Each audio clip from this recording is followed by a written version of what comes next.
Every successful fundraising effort I've worked on has had 4 key elements: a good case for support, strong leadership, a pool of cultivated prospects, and a detailed fundraising plan. Case, leadership, prospects, plan. I've said it time and time again. In the Facebook era, I think we need to refine this formula and expand the definition of one of the lines: case, leadership, network, plan.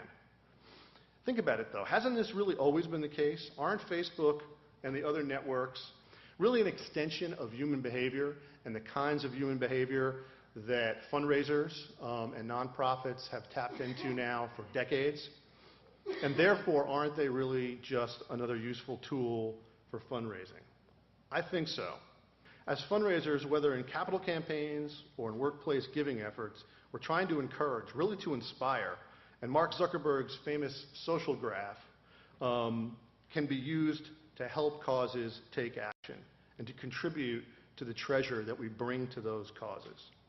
Now the questions are much more complex. There are myriad questions. And this is a sign not only of the seriousness and maturity of the social networks themselves and the fact that everybody is on them, but the fact that organizations have tried a few things, maybe failed at them, and understand more, what the possibilities are and what the stakes are. And of course, some of it is related to actual online fundraising itself.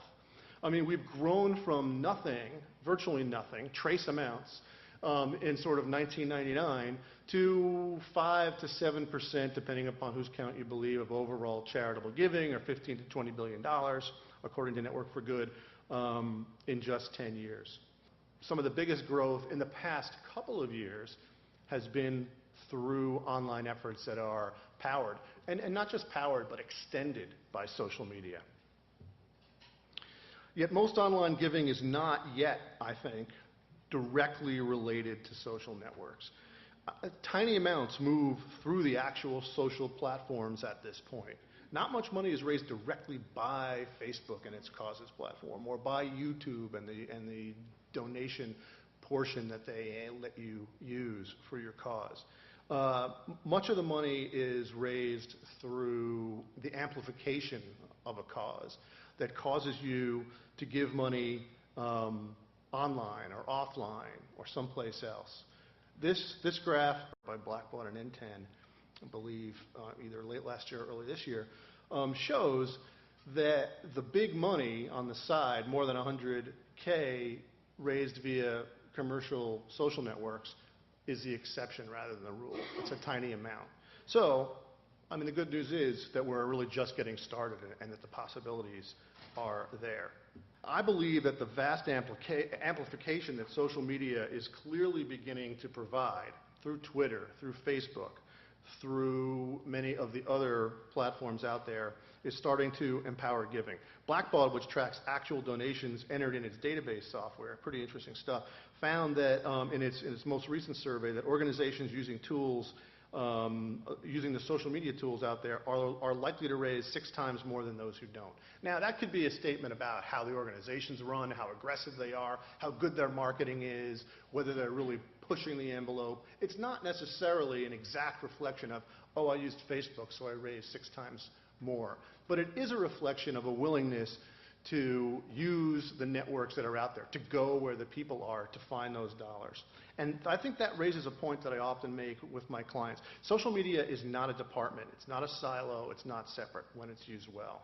When it's part of a well-run not-for-profit, it affects things from top to bottom. And the best social media efforts that I've seen over the past few years are not limited to the online world. They begin online, they start to influence people online, but they don't necessarily end up there. So social media powers giving when done well throughout the organizations. It should power campaigns. It should power events. Blackbaud found that nonprofits that use social tools like Facebook and Twitter for their events increase their fundraising by about 40% compared to those who don't. Again, that may be related to how aggressive and how well run those organizations are, that they're using social media well, but it's a very interesting stat. It empowers annual giving and, of course, employee campaigns. And it changes the way nonprofits market themselves and tell the story about their brands. It extends the possibilities for how they talk about themselves. Now, why? Well, veteran fundraisers know why. Because friends ask friends for money. That's how fundraising is done. We're always working to get board members to ask their peers, committee members to hit up their friends, employees to ask their colleagues and friends, come out, walk with us, come to our capital campaign meeting, play in the golf tournament. Friends ask friends for money. So what's happening here, in my view, is an evolution more than a revolution in terms of fundraising and sustainability and social media. In reality, my new fundraising model, via the Wikipedia chart, is an extension of two long-tested fundraising models. The hub and spoke model, the committee which goes out to raise funds, and the top-down, inside-out capital campaign model, where the top 20% give 80% of the goal. These are both leadership models. And in social media, leadership absolutely matters. Not everybody is equal. The people who take charge of a walkathon campaign are the same type of person who is going to take charge of a social media campaign, or get all their friends to retweet stuff, or get all their friends to share photos from the gala. That's the same type of person. We are dealing with the same types of personalities and the same sorts of human emotions and human instincts when we're talking about this stuff. We have more than ever before a societal consciousness of philanthropy. Philanthropy in the past 15 years, and this predates the social media stuff, has really permeated the social consciousness of the society. You see philanthropy everywhere. Philanthropy is big news. When Buffett and Gates give money, it's big news. When stores hold sales around the holiday time with a certain percentage designated to a charity, it's news. With sports teams, celebrities, movie stars, they're all involved in charities. They have to be. It's required now. Philanthropy has never been more public and more part of the social consciousness of this society than in history. Secondly, coming along concurrently to that, we have the ability to share and talk and choose. So these two things playing together have had a strong influence on the old idea of workplace giving. And the old idea that you gave at the office and that, that was how things were tracked. It has forced organizations to consider the changes that are happening out there and to adapt and to figure out new ways to make sure that that partnership exists, because that partnership is important. It's part of the firmament of our sort of philanthropic social contract, in my view. It's very important, I think, for people to be connected to social causes at work. And I think that all the studies of younger people coming into the workforce show that they want to be connected to social causes anyway, that they want to make sure that what they're doing with their lives has some sort of social value to it. And I think that's a wonderful thing, but there is that disconnect there that we have to try to close. Last year, Howard Greenstein and I wrote a white paper for NYU's Heyman Center for Philanthropy and Fundraising, where we both teach, that looked at a bunch of companies and how they were using social media. And I think that the overall findings of that report remain valid. That despite vast social media use for branding and marketing, most companies are really still in the early stages of using it for CSR, employee involvement, and corporate philanthropy. There are some who are doing it phenomenally, but not everybody is Pepsi Refresh. Most are not. Our research clearly showed that. It also showed that employees like democratic participation and that sharing among employees inside and outside of work was normal. I think the trends are fairly obvious for companies and for everybody here. The boundaries are starting to disappear between internal reputation and external reputation and what people say and what they feel comfortable saying and sharing. No matter what the rules are about tweeting at the office or getting on Facebook at the office, guess what? They're getting on Facebook at the office.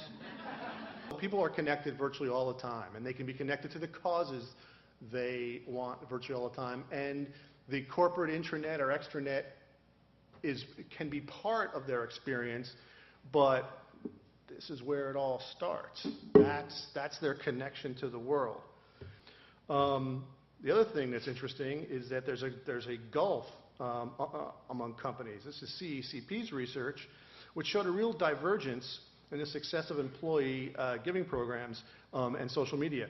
Some are growing, some are shrinking, and very few are flat. And it's not that easy for companies to change the old model, and not all of them are.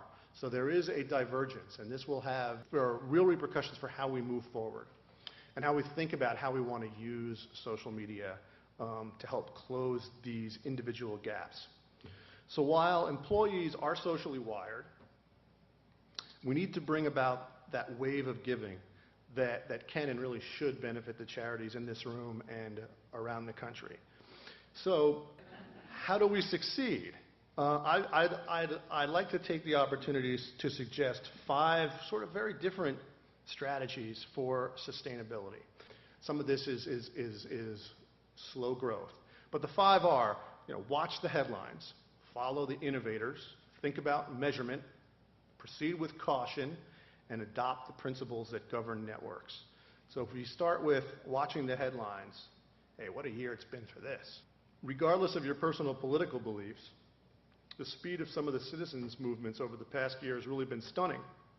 The anti-Rush Limbaugh campaign forced 140 advertisers to stop paying. The controversial Coney campaign put a huge global light, led by a lot of celebrities, on child soldiers in Africa.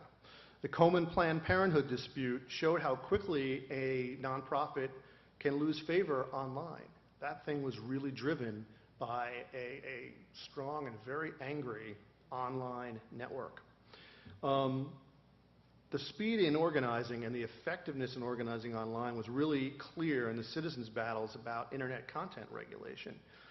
The blacking out of Wikipedia earlier this year was an incredibly strong campaign. It was very successful, and in fact, it forced Washington to shelve its plans for SOPA and PIPA and some of the other regulatory proposals there that were aimed at helping the film industry and the music industry. At least for now, these battles still remain to be fought. But whatever side you're on there, it's really interesting to see what worked. And the social networks totally powered that.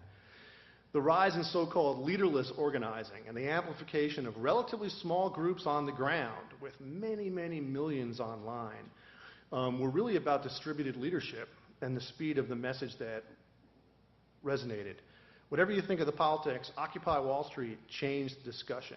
It was the greatest ROI for a marketing campaign that I've ever seen in my career. They spent nothing and affected the public discussion to a huge, huge degree.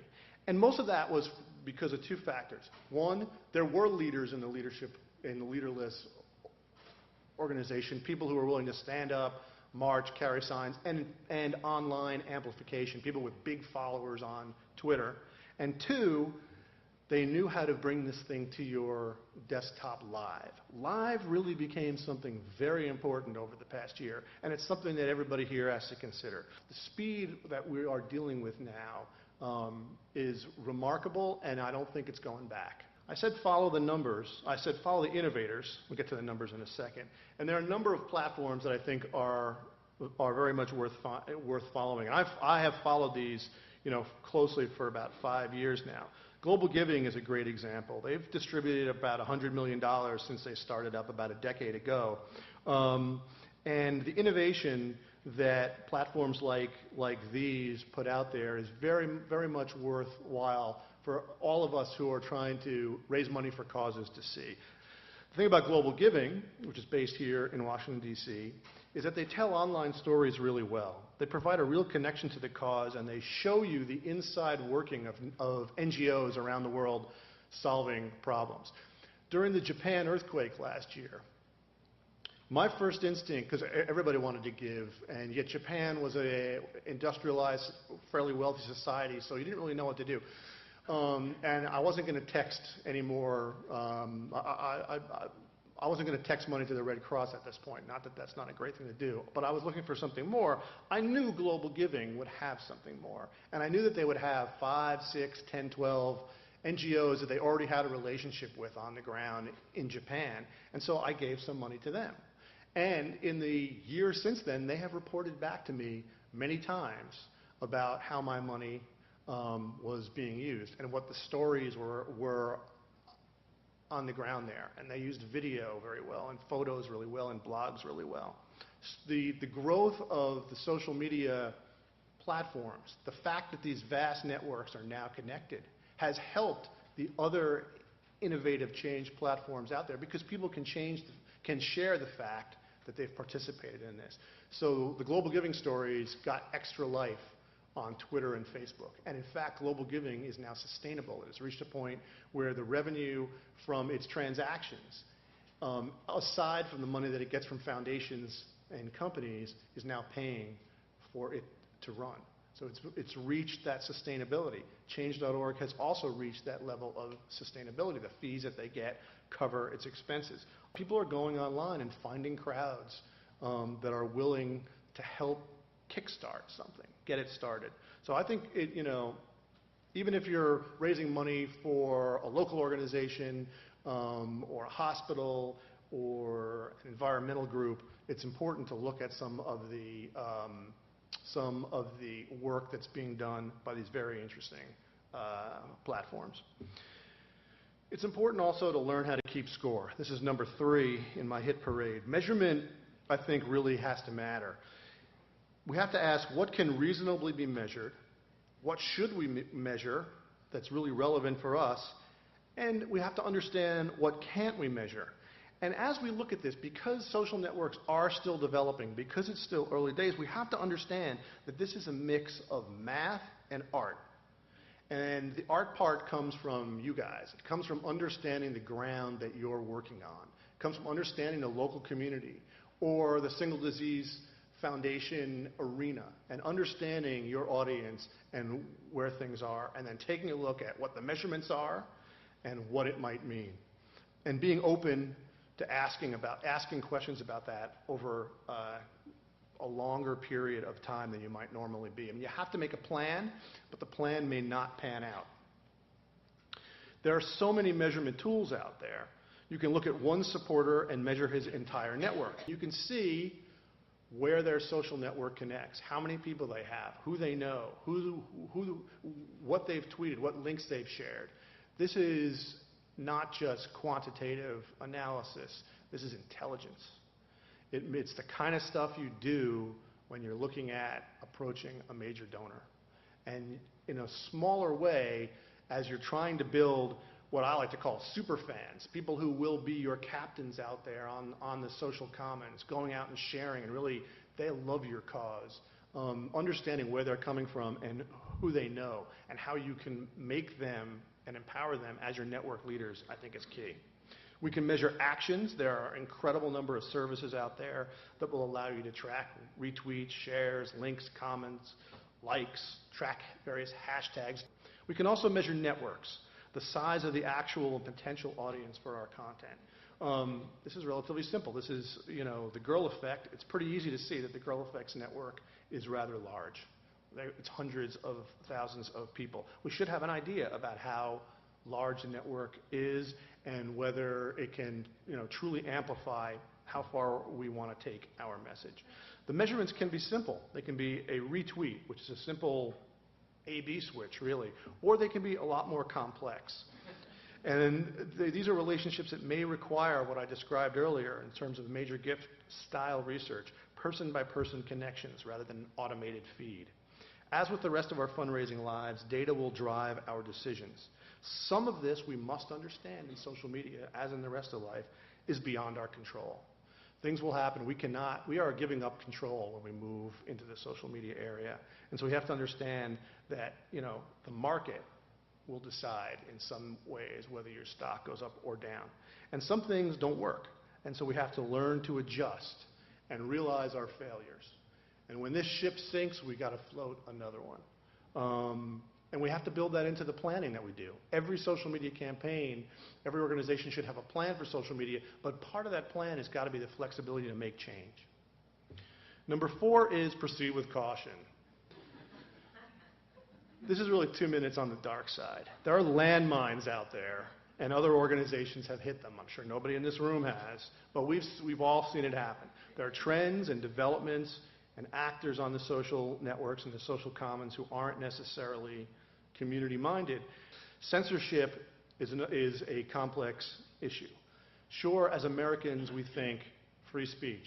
Nothing should be censored. We should be able to speak our minds because that is our inalienable right. But when somebody posts something lousy on our Facebook page, do we censor it?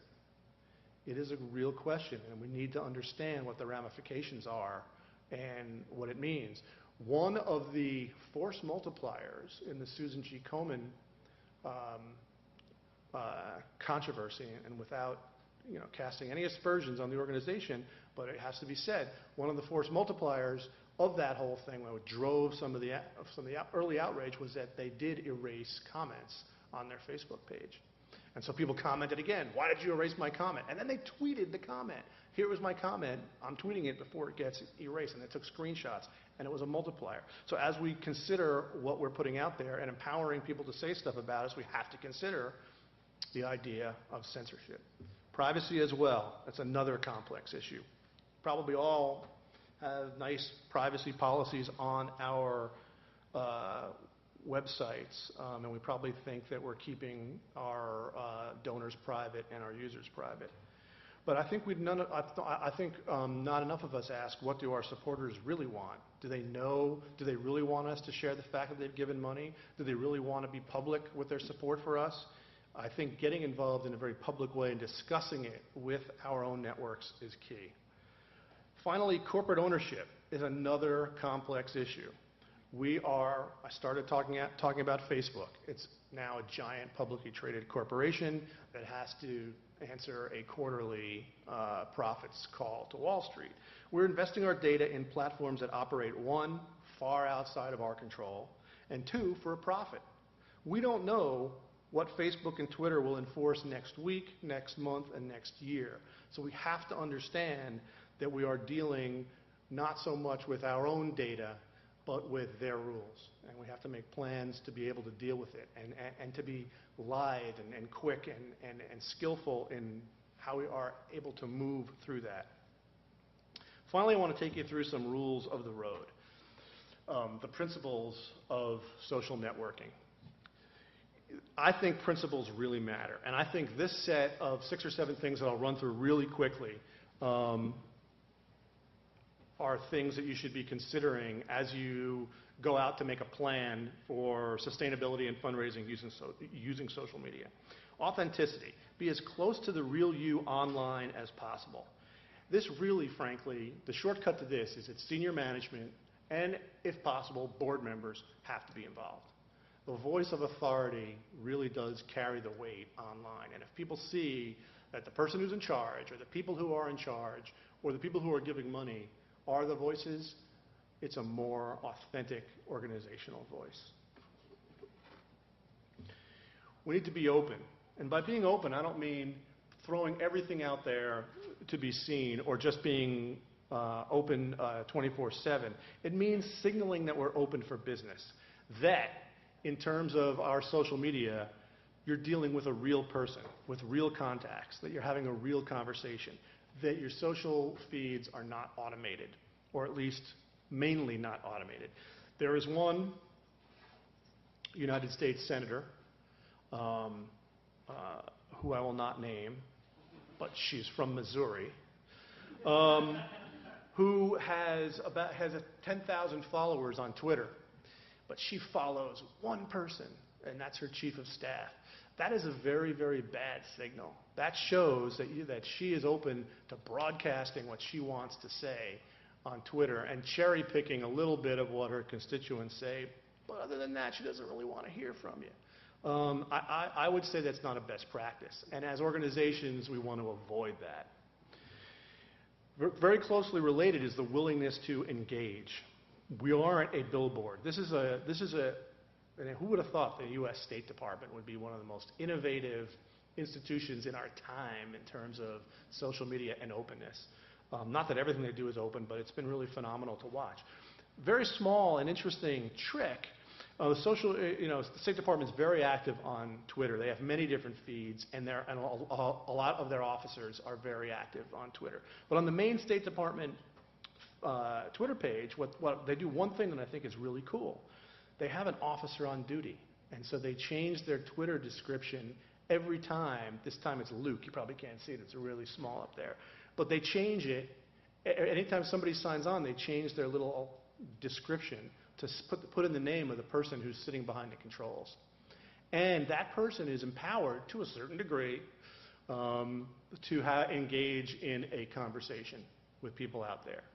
And when you look at the U.S. State Department from where sort of the old hidebound, foggy bottom diplomats in top hats and waistcoats were to where this is, that signals something about the department and about the United States that I think is positive, and that we need some more positive things, frankly.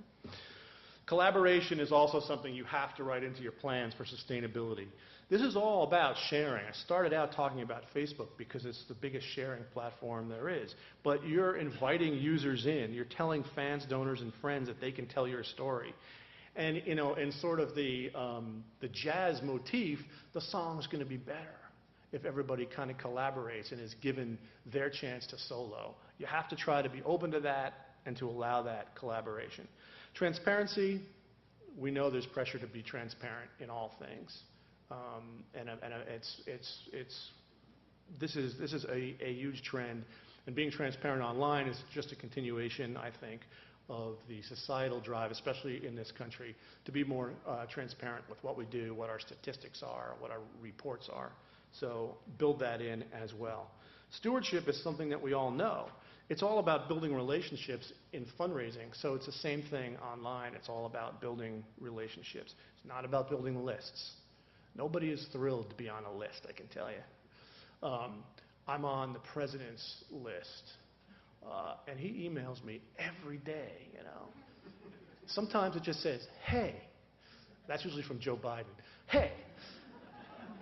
This is not engagement. And it's funny, the ironic part is the Obama campaign in 2007, 2008 was one of the most engaged campaigns in history.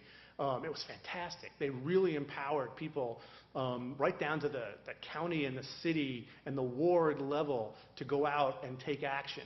But, when you're the president, things do change a little bit.